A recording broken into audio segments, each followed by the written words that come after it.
Бір отан, бір тағдыр, бір елбасы.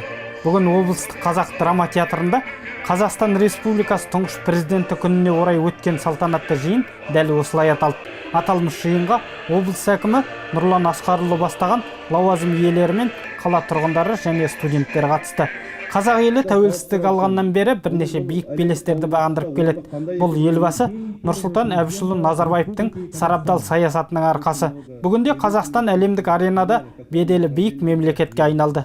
Ұлы ақынымыз Абайдың туып өскен жерінде Семей ядролық полигонын жапты елбасымыз.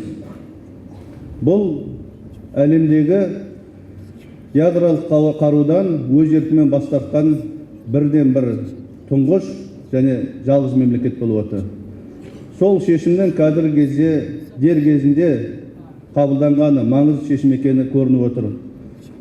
Семей полигонының зардабы қандай екенін біз өзіміз көріп отырмыз. Нарын құмындағы сынақтан өткізіп жатқан қару-жарақтың әсері біздің халыққа да өзінің зардабын тигізіп жатыр. Оны өзіміз көріп, біліп жүрміз. Сондықтан осындай батыл шешімге келу, ол да саяси ерлікті, азаматтық позицияны талап етеді. 5 жылдан соң халықаралық Экспо 2017 көрмесі Астанада өтпек. Облыс басшысы бұл туралы да өз ойын білдірді.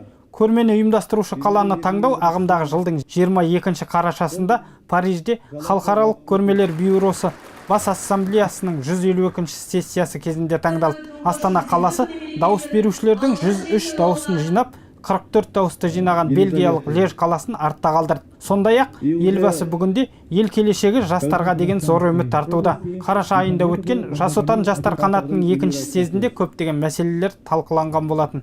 Нұрсұлтан Әбішұлы қай сөзінде болмасын, отаншыл, мемлекетшіл жастардың өсіп келе жатқан көзін қуанышқа бөлейтін айрықша сезіммен бөле жарып айтады.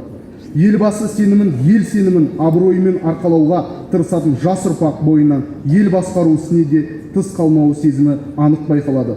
Бұл қазақ жастарының ұлттық рухының өскендігін, санасының есейгендігін, саяси мәдениетін артқанын байқатса керек. Бұдан басқа да мінберге көтерілгендер елбасы және оның көреген саясат туралы ойларын жеткізді. Салтанатты шара соңы концерттік бағдарламаға ұласты. Нұрлыбек Қыдырғалиұлы, Темірболат Тоқмамбетов, Наурыз Қалитов, Жайық Пресс ақпарат орталығы.